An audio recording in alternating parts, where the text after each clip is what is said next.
ఆకలయ్యాను చెప్పాలి. ప్రైజ్ రాడు.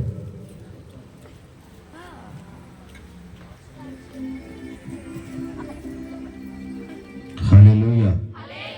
ఇంకొంచెం గట్టిగా. నాకైతే ఆకలి అవుతుంది. ఆమె చెప్పుకుందామా? చెప్పరేమండి? అడగాలి, లేకపోతే వాళ్ళు ఫీల్ అవుతారు. అదలకే ఆమెనంటారా? ఆయనకి స్తోత్రం కలుగును గాక. ఒక చిన్న మాట జ్ఞాపకం చేసి నేను ప్రార్థన చేస్తాను. మనం ప్రకటించే టైం కూడా దగ్గర పడింది. 2:30 క్లోజ్ చేయాలి ఈ కార్యక్రమాన్ని. కాబట్టి ఒక ½ ముగింపు ప్రార్థనతో మీకు సెలవిస్తాను. ఎందుకంటే చక్కగా 2 అంశాలు మనం విన్నాం. ఎవరికి విడుదల? కుమారులు, కుమార్తెలు. అంటే దేవుణ్ణి గెలిపించిన కుమార్తెలు, దేవుణ్ణి ఓడించిన కుమార్తెలు. మీకు ఈ నెలకు అర్థమైందో కాలేదు మరి నాకైతే. నేను తండ్రిని చెప్పట్లేదండి, నేను తండ్రిని తల్లిని ఎంటర్ చేయాల.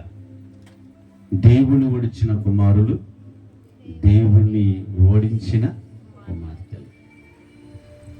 ఒక రకంగా ఇది బాధాకరమైన విషయమే అయినప్పటికీ కుటుంబ వ్యవస్థ దెబ్బతింటుందని దేవుడు మాట్లాడుతూ వచ్చాడు. ఒక్క మాట మీకు జ్ఞాపకం చేసి నేను త్వరగా క్లోజ్ చేస్తాను. చూడండి ఒకసారి.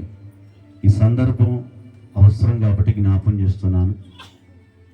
ఎఫెసీయులకు రాసిన పత్రిక, అందరూ చూడండి. ఎఫెసీయులకు రాసిన పత్రిక 3వ అధ్యాయము 14వ వచనంలో ఇదే మాట రాయబడి ఉంది. త్వరగా చూడండి. ఎఫెసీయులకు రాసిన పత్రిక 3వ అధ్యాయము 14వ వచనాన్ని దైవజనుడైన పౌలు గారు ఎఫెసీ పట్టణంలో ఉన్న సంఘానికి, సంఘంలో ఉన్న కుటుంబాలకు మరి జ్ఞాపకం చేస్తున్న మాట ఇది.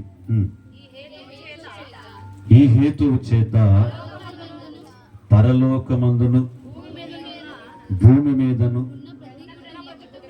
ఉన్న ప్రతి కుటుంబము అన్నాడు. చాలు. ఉన్న ప్రతి కుటుంబం. కుటుంబం అనగానే నువ్వు అనుకున్నట్టుగా కాదండి. కుటుంబం అనుకున్నా కానీ నువ్వు అనుకున్నట్టుగా కాదు.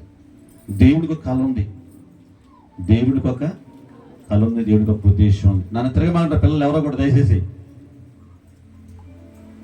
అమ్మ మీ పిల్లలు మీ పెట్టుకోండి దయచేసి. త్వరగా నేను ముగిస్తాను. తిరిగితే నాకు మహాశయ కాకండి. వాళ్ళు నడిచినా కానీ రేయ్ కూర్చోవాలి.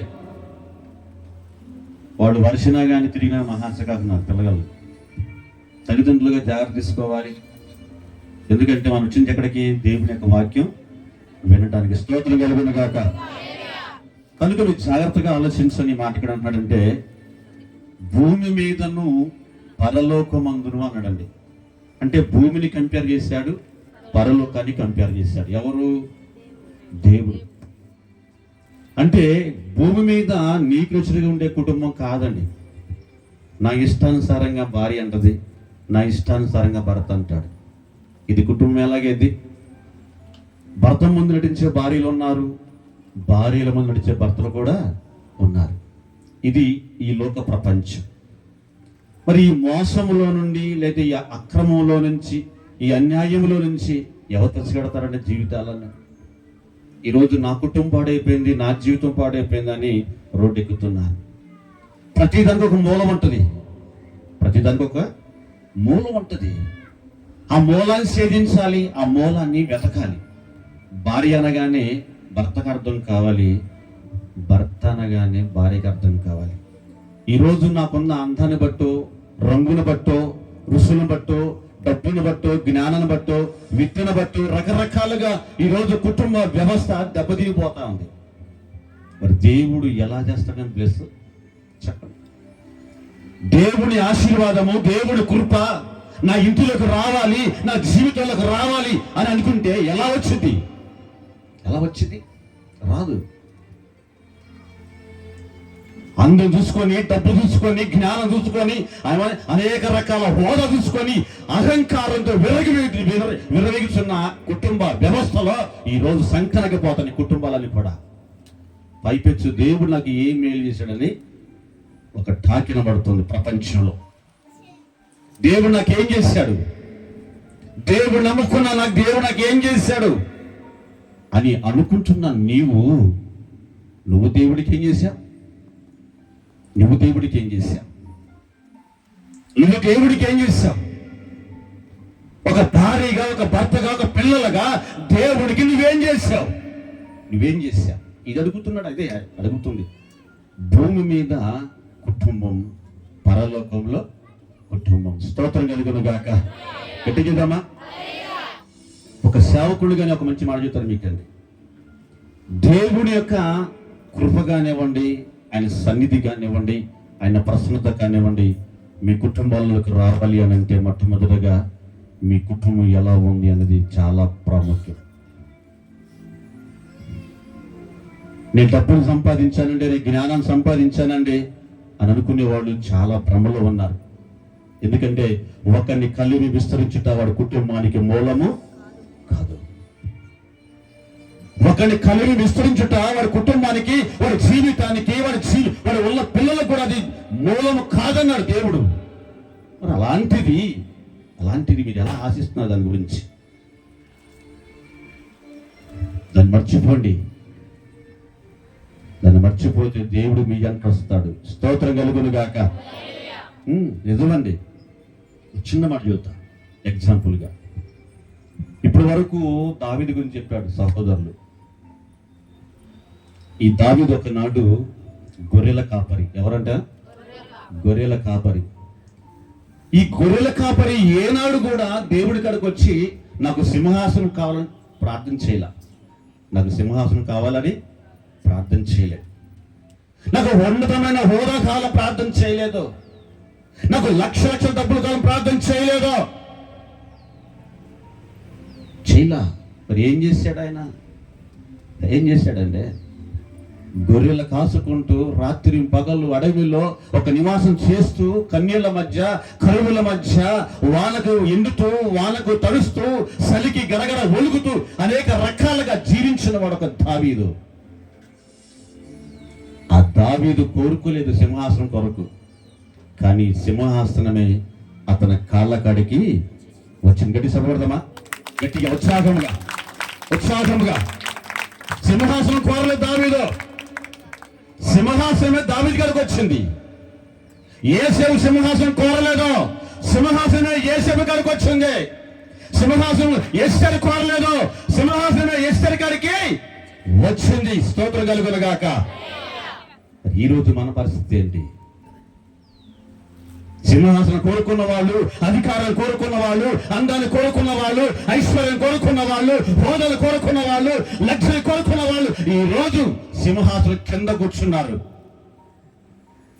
సింహాసనము కింద కూర్చున్నారు. స్తోత్రం కలుగును గాక.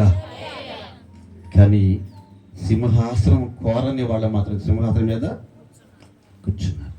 నేను ఎందుకు ఈ మాట చెబుతున్నానంటే భూమి మీద దేవుని కుటుంబం కనపడాలి. భూమి మీద దేవుని కుటుంబం కనపడాలి. పరలోకంలో ఎలాగుందో నీకు తెలియదు. పరలోకం ఎలా ఉందో, పరలోకంలో ఎలా ఉందో నీకు తెలియదు కుటుంబాలకి. ఆయన అంటున్నాడు పరలోకంలో ఉన్నట్టుగా భూమి మీద ఉన్న కుటుంబం. అంటే పరలోకంలో ఉన్న కుటుంబానికి భూమి మీద ఉన్న కుటుంబానికి కంపేర్ అవ్వాలి. నీ విశ్వాసము, నీ భక్తి, నీ ఆలోచన, నీ జ్ఞానము, నీ నడవాడి, నీ బ్రతుకు ఇవన్నీ కూడా ఆ పరలోకానికి కంపేర్ అవ్వాలి. పరలోకానికి కంపేర్ అయితేనే కుటుంబం. పరలోకానికి సరిపోతేనే కుటుంబం. నేను భర్తను కదా అని కూడా సరిపోదు, నేను భార్యను కదా అని కూడా సరిపోదా. ఈరోజు చాలా మంది దౌర్భాగ్యులు ఎవరు చెప్పండి? మోకాళ్ళేసి ప్రార్థించని దౌర్భాగ్యులు చాలా మంది కుటుంబాల్లో ఉన్నారు. చాలా మంది మాకు అద్భుతం కావాలండి, మాకు ఆశ్చర్యం కావాలండి, మాకు మేలు కావాలండి, మాకు కృప కావాలండి ఎంతో మంది పరుగు చూస్తుంటారు. కానీ మోకాళ్ళేసి పావు గంట కుటుంబం కోసం కన్నీళ్లు కార్చలేని ఒక దౌర్భాగ్యమైన స్థితిలో ఈరోజు కుటుంబ వ్యవస్థ నడుస్తుందంటే దేన్ని బట్టి చెప్పనండి? వాళ్ళు వెనుకున్న డబ్బును బట్టి. స్తోత్రం కలుగును గాక. ఎడిగదమా ఎడిగదమా? నీకున్న జ్ఞానాన్ని బట్టి, నీకున్న చదువును బట్టి, నీకున్న రంగును బట్టి ఈరోజు నువ్వు మోకాళ్ళు వేయలేక మోకాళ్ళైతే కందిపోతావేమో, చేతితో కందిపోతావేమో అని ఈరోజు నువ్వు ప్రార్థన చేయలేని ఒక దౌర్భాగ్య స్థితిలో ఉన్నావు. కాబట్టి దేవుని కృప నీకు దూరంగా నిలబడింది. నువ్వెంత కన్నీళ్ళుగా వచ్చినా కృప దొరకదో, నువ్వెంత వేడుకున్న కృప దొరకదో. ఆ కృప రావాలి అనంటే నీ జీవితము దేవునికి అనుకూలముగా ఉండాలి. ఉంటేనే ఉంటేనే ఉంటేనే అందుకే అన్నాడు, భూమి మీద పరలోకం చూపెట్టినాడండి. అదేందండి? ఈ భూమి మీద ఉన్న కుటుంబం గురించి ఒక విషయం అంతా దేవుడు రాయించాడండి. దీన్ని పరిచయం చేస్తాను, వివరించను, టైం లేదు. మొన్నటి తిన్నాడు మీకు చెప్పాను, జగ్గేపేటలో ఎన్నో ఇక్కడ కొంతమంది జగ్గేపేటలో చెప్పాను. దేవుడికి నచ్చిన కుటుంబం ఎలా ఉంటుంది అనేది నేను చెప్పానండి. అది యోగ్యమైన కుటుంబం. అంత చెప్పండి, గట్టి చెప్పండి. యోగ్యమైన కుటుంబం. అయోగ్యమైన కుటుంబం కాదు. రెండు రకాలు ఉన్నాయి. యోగ్యమైన కుటుంబం ఉంది, అయోగ్యమైన కుటుంబం ఉంది. అయోగ్యమైన కుటుంబంలో దయ్యాలు నివాసం చేస్తాయి. దయ్యాలు నివాసం చేస్తాయి. పాపము, వ్యభిచారము, దొంగతనము, అక్రమము, అన్యాయము, అనేక రకాల కృత్యాలతో ఈ అయోగ్యమైన కుటుంబంలో జోడు చేసుకుంటాయంట. యోగ్యమైన కుటుంబం ఉంది, ఇది సువాసన కలిగిన కుటుంబం. అంటే ఇదేంటే ఇది క్రీస్తు సువాసన, క్రీస్తు పరిమళ, క్రీస్తు ప్రేమ, క్రీస్తు తత్వము, క్రీస్తు అనేక రకాలు చూపించిన మాధురి. ఇగో ఈ అయోగ్యమైన కుటుంబం కాదు, యోగ్యమైన కుటుంబంలో కనబడతాడు. స్తోత్రం కలుగును గాక. బైబిల్లో ఉంది 128వ కీర్తనలో ఒక మంచి ఫ్యామిలీ ఉందండి. 128లో ఒక మంచి ఫ్యామిలీ ఉంది. ఇదంతా సియోనులో నుండి ఆశీర్వదించబడిన కుటుంబం అంటే ఇది. ఎక్కడి నుంచి అండి ఇది? సియోనులో నుండి ఆశీర్వదించబడిన కుటుంబం అంటే ఇది. ఎప్పుడు ఆశీర్వదించాడంట? భార్య ఫలించే ద్రాక్షవలంట. సేను ద్రాక్షవల కాదు, ఫలించే ద్రాక్షవలంట భార్య. పిల్లలు ఎవరు? ఒలివ మొక్కలంట. పిల్లలు గచ్చపొదలు కాదు, గచ్చ మొక్కలు కాదు, ముళ్ళ కంపలు కాదు. పిల్లలు ఒలివ మొక్కలు. పిల్లలు ఎవరంట? ఒలివ మొక్కలు పిల్లలు. నీ కొడుకు, నీ కూతురు ఒకవేళ ఆ విధంగా ఉన్నారా ఒలివ మొక్కల్లాగా? ఇప్పుడు సియోనులో నుంచి దేవుని ఆశీర్వాదం రావాలంటే నీ పిల్లలు ఒలివ మొక్కలుగా ఉండాలి, నువ్వేమో ద్రాక్షవల్లిగా ఉండాలి, నీ భర్తను ఒక మంచి యజమానిగా ఉండాలి, నీ ఇంట్లో పల్ల దీవించబడాలి. స్తోత్రం కలుగును గాక. ఆయనకి మహిమ కలుగును గాక. బల్ల ఉండాలి నీ ఇంట్లో. ఏ బల్ల ఇది? భోజనపు బల్ల. ఎప్పుడు కూడా ఆ ఇంట్లో నవ్వుతూ కనపడాలంట. ఇప్పుడు సంతోషం. ఆ ఇంట్లో నలుగురు చక్కగా కూర్చొని అంట భోజనం హ్యాపీగా చేయాలంట. భోజనం ఇది యెహోవా దీవించిన కుటుంబం. అందుకే ఈ కుటుంబం పరలోకాన్ని పోల్చుకున్నాడు ఆయన. ఇది నా కోరిక, ఇది నా మనసు, ఇది నా ఆలోచన, ఇది నా సంకల్పము, ఇది నా విధానము, ఇది నా కృప, ఇది నా కనికరము, ఇది నా ప్రేమ, ఇది నా వాత్సల్యము, ఇది నేను కోరుకున్న ఫ్యామిలీ. ఇలా ఉంటే ఆ ఫ్యామిలీలో పిలిస్తే నేను పలుకుతానన్నాడు. పిలిస్తే పలుకుతానంటున్నాడండి. ఆయన రెక్కల కష్టాన్ని దేవుడు దీవించగా అన్నాడండి. అక్రమంతో సంబంధించిన డబ్బు కాదండి ఇది. అన్యాయముగా దోసుకున్న డబ్బు కాదు ఇది. చెమట ఒడిసి ఆ రూపాయికి పోగు చేసుకున్న డబ్బు అండి ఇది. అలాగని వడ్డీ వ్యాపారం కాదు. బాగవేనండి. స్వయం కృషితో కష్టపడి సంపాదించిన డబ్బు ఇది. సొంతంగా దేవుడి మీద ఆధారపడి బతికిన కుటుంబం. దేవుడే నా కుటుంబానికి ఆధారం, దేవుడే నా కుటుంబానికి ఆధారం అని దేవుని కొరకు బతికి కళలు పండించిన కుటుంబం ఇది. అందుకే ఇది పరలోకానికి పోలికగా కనబడుతున్నట్టు ఈ కుటుంబం. స్తోత్రం కలుగునుగాక, స్తోత్రం కలుగునుగాక. బైబిల్ జీవితం సెలవిస్తా ఉంది, నీ కుటుంబంలో దేవుడు సంపూర్ణంగా రావాలంట. అప్పుడే నువ్వేది ప్రార్థన చేసినా, నువ్వు ఎలా మొరపెట్టినా ఆ ప్రార్థన దేవుడు ఆలకిస్తాడంట. నిజమండి. ఎందుకంటే కుటుంబంలో దేవుడికి నచ్చాలి. అప్పుడప్పుడే చూస్తుంటా, దేవుడు రాదగిన విధముగా మీ కుటుంబం ఉండాలి. దయ్యాలు రాదగిన విధం కాదండి, దేవుడు రాదగిన విధముగా మన కుటుంబాలు ఉండాలి, మన జీవితాలు ఉండాలి, మన పిల్లలు ఉండాలి, మన లైఫ్ ఉండాలి, మన భక్తి ఉండాలి, మన విశ్వాసం ఉండాలి, మన ఆలోచన ఉండాలి, మన నడవడి ఉండాలి. ఏది? దేవుడు రాదగినంతగా దేవుడు రావాలి. నువ్వు పిలవగానే దేవుడు రావాలి, నువ్వు పిలవగానే దేవుడు రావాలి, దేవుడు రావాలి.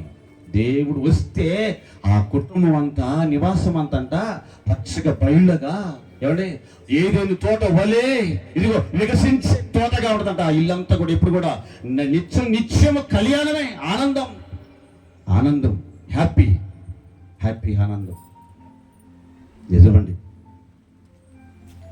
ఇలాంటి జీవితాన్ని దేవుడు కోరుకుంటే ఈరోజు నవజీవన బంధాలకు అర్థం తెలియకుండా బంధాలను తెంచుకుంటున్నారు. ఈరోజు బంధాలు చెప్పుకుంటున్న వాళ్ళు, తోడబుట్టిన బంధాలు తెగిపోతున్నాయి, రక్త సంబంధాలు తెగిపోతున్నాయి, బంధాలు దూరంగా అయిపోతున్నావున్నాయి. నువ్వెవరు, నేనెవరున్నావు? డబ్బుంటే చాలు కొండ మీద కోతి నించుతుంటున్నారు ఈరోజు చాలా మంది. నీవెందుకు నాకాలకి? నాకు కాసిన డబ్బున్న సాలకి నాకేది అక్కర్లేదుగా, నాదేది అక్కర్లా. నేను అంటున్నాను సేవకుడుగా, మీ కుటుంబాలలో, మీ జీవితాలలో మీ పిల్లలకి నేర్పండి, మోకళ్ళమో నేర్పండి. వాళ్ళ బతుకులు బాగుంటాయి, వాళ్ళ జీవితాలు బాగుంటాయి. ఎందుకంటే రాబోయే తరములలో వాళ్ళు దేవుడి మీద ఆధారపడాలంటే, నువ్వు దేవుడి మీద ఆధారపడితే వాళ్ళు కూడా ఆధారపడతారు కదా. ఆలోచించండి. భూమి మీద దేవుడి కుటుంబము, పరలోకములో దేవుడిని పోలిక చూపెడుతున్నాడండి. స్తోత్రం కలుగునుగాక. ఈ కుటుంబంలో ఎప్పుడు సంతోషం ఉండాలండి. కన్నీళ్ళు ఉండకూడదు, బాధలు ఉండకూడదు, కష్టాలు ఉండకూడదు, ఇరుకులు ఉండకూడదు, ఇబ్బందులు ఉండకూడదు, చనిపోయే సూసైట్ ఉండకూడదు. వాళ్ళకి చాలా మంది మొన్న కూడా అంటే రీసెంట్గా 3 రోజుల క్రితం సోషల్ మీడియాలో కారు వేసుకుని వచ్చాడు కుర్రుడే, యంగ్ 20 సంవత్సరాలు. కారు వేసుకుని వచ్చాడు, కారు పక్కన బ్రిడ్జి పక్కన కారు ఆపేసాడు. మంచిగా ఉన్న కారు చూస్తుండగానే నదిలో దూకి సూసైడ్ చేసుకున్నాడు. ఏ కష్టం వచ్చిందో, ఏ బాధ వచ్చిందో. ఇలా కనిపించేవాళ్ళు కొద్దిగా, కనిపించిన వాళ్ళు ఎందరో. కుటుంబాల్లో మానసికమైన ఒత్తుళ్ళు, కుటుంబాల మానసికమైన బాధలు తాళలేక, ఇదే దాన్ని జయించలేక ఈరోజు వాయిద్యం చేసుకుంటున్నారు. ఈరోజు తెలుసా, పురుగుల మందు తాగుతున్నారు, ఏమైనా నూతులు పడిపోతున్నారు, బాయిలు దిగుతున్నారు. ఎందుకు? అసమర్థత, దాన్ని ఎదిరించలేక. ఎందుకు చెప్పనా? దేవుడు ఆ కుటుంబంలో లేకపోవటం వల్లనే ఈ అనర్థాలన్నీ దారి తీస్తా ఉంది. దేవుడు ఉంటే ఈ అనర్థాలు కుటుంబంలో జరగవండి. కనుక ఆలోచించండి. ఎందుకంటే దేవుడిని కుటుంబంలో ఉంటే నువ్వెక్కడ ఖాళీ పెడితే అక్కడ ఆశీర్వాదం అండి, నువ్వెక్కడ ఖాళీ పెడితే అక్కడ సంతోషం ఉంటుందండి. ఎందుకంటే చెప్పనా, దేవుడు నీకు తోడై ఉన్నాడు. బైబిల్ రాయబడింది, దావీదంట ఎక్కడికి పోతే అక్కడ దేవుడు తోడుగా వచ్చాడంట. ఏసేపంట ఎక్కడ పోతే అక్కడ దేవుడు తోడుగా వచ్చాడంట. మరి నీతో రావాలగా, నీతో రావాలి కదా, నీ కుటుంబంలోకి రావాలి, నీతో నడవాలి కదా. నడవాలంటే ఆయనకి నచ్చాలి. ఆయన రావాలంటే ఆయనకి నచ్చాలి. నచ్చని ఆయన నీ దగ్గరికి పొరపాటున రాడని. నీవంతా గెలగెల కొట్టుకో, ప్రార్థన చెయ్యి, సమాధానం రాదు. ఎందుకంటే బైబిల్లో ఉంది, నీ ప్రార్థన పాపంగా మారకుండా చూసుకోమన్నాడు. ఒకవేళ నీ ప్రార్థన పాపంగా మారిపోయింది అనుకోండి, నీ బతుకంతా ప్రార్థన చేసినా నువ్వు అలా నరకాన్ని పట్టు తప్ప నిత్య రాజ్యంలోకి నీకు వచ్చే అర్హత లేదు. కాబట్టి ఆలోచించండి. అందరి కుటుంబాలు బాగుండాలి, అందరి జీవితాలు బాగుండాలి, అందరూ సంతోషంగా ఉండాలి, అందరు హ్యాపీగా ఉండాలి, అందరూ కూడా దేవుడితో కలిసి సహవాసము చేయాలి, అందరూ కూడా దేవుని ద్వారాగా దీవెన పొందుకోవాలి, అందరూ దేవుని ద్వారాగా కృపను పొందుకోవాలి, అందరూ దేవుని ద్వారాగా విడుదల పొందుకోవాలి. ఆయన ఇచ్చే కృప అంత ఇంత కాదు, అంత ఇంత కాదు. మనుషుల సహాయము కంటే దేవుని సహాయము గొప్పది. ఇంకొకటి చిన్న మార్గం దీనికి. మూడు బారిన జీవితాలలో ఒక చన్నటి చిగురించాలి అని అంటే, మూడు బారిన కుటుంబాలలో ఒక చన్నటి ఏరు ఉదయించాలి అని అంటే, ఇదిగో ప్రతిష్టార్పణ ఏముండాలి? ప్రతిష్టార్పణ ఉండాలి. దేవుని కొరకు ప్రతిష్ఠించుకోవాలి. దేవుని కొరకు ప్రతిష్ఠించుకొని మోకాలు వేసి ప్రార్థన చేయగలిగితే, నువ్వు అడిగితే ఖచ్చితంగా ఏది కూడా చేయకుండా ఉండలేడు. చదువుకోసారి లాస్ట్ మాట, యోబు గ్రంథం 37:5 చదువుతాం, ముగిస్తున్నాం త్వరగా. యోబు గ్రంథం 37 5 దేవుడు ఆశ్చర్యముగా ఉరుముతోని చేస్తాడంట. మనము గ్రహింపలేని గొప్ప కార్యములు ఆయన గట్టిగా చదవడదామా? గట్టిగా. నువ్వు గ్రహింపలేని కార్యాలు, నువ్వు ఊహించలేని కార్యాలు, నీ కళ్ళ కూడా ఎప్పుడు చూడని కార్యాలు, అటువంటి గొప్ప కార్యాలు ఆయన చేస్తాడు. ఆయన చెయ్యాలి అని అంటే మనం ఎలా ఉండాలంట? ఆయన అడిగారు కదా, పచ్చని ఒలివ మొక్కలుగా ఉంటే గొప్ప కార్యాలు, ద్రాక్షవల్లిగా ఉంటే గొప్ప కార్యాలు. ఎలా ఉండాలంట? ఒలివ మొక్కలుగా ఉండాలంట. ఈ కార్యం జరగాలి. అందుకే అన్నాడు, దేవుడు గొప్ప కార్యాలు చేస్తాడు. ఆయన చేయడం కాదు, ఆయన చేతగాని వాడు కాదు, ఆయన చేస్తాడు. చేసే శక్తి ఆయనకుంది, పొందుకునే బలం నీకుండాలి. చేసే శక్తి ఆయనకున్నది, అడిగే విశ్వాసం నీకుండాలి. చేయగల సామర్థ్యం ఆయనకుంది, ఆ కృప పొందుకునే జ్ఞానం నీకుండాలి. అంతేగాని ఏదో కాసేపు కూసేపు మోకాలేసి ప్రభాని స్తోత్రం ప్రభా నాకు ఆత్రం ప్రభా అంటే ఏది ఉండదు. అక్కడ దయ్యపు శక్తులు పనిచేస్తా ఉంటాయి, డెవిల్స్ పనిచేస్తా ఉంటుంది, భయంకరంగా శోధనలు వస్తామంటాయి, భయంకరంగా ఏడిపిస్తామంటాయి కుటుంబాలలో. ఏంటిదంటే ఇదిగో దేవుడు లేని కుటుంబాలు దయ్యాల గృహాలుగా మారిపోతున్నాయి.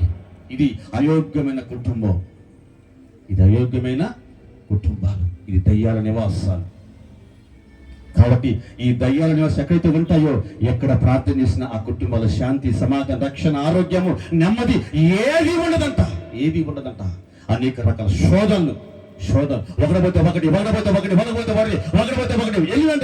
వెనువెంట ఎన్నో భయంకరమైన క్రియలు వెంటాడుతామని కారణం ఏంటంటే అక్కడ దయ్యపు శక్తి పనిచేస్తామని. కాబట్టి దేవుడికి స్థానము లేదు. ఆలోచించండి. ఈరోజు దేవుడిని తీసుకొని వెళ్ళాలి, కుటుంబానికి దేవుడిని తీసుకొని వెళ్ళాలి. వెళితే నీ కుటుంబానికి శుభం, నీ కుటుంబానికి శుభం. మూడు బారిన ఏదైతే నీ జీవితంలో నిలిచిపోయాయో అవన్నీ కూడా దేవుడు ద్వారం తెరవాలంటే నీ విశ్వాసం మీదే ఆధారపడి ఉన్నది. ఓకే, అందులో లేచి నిలబడదాం.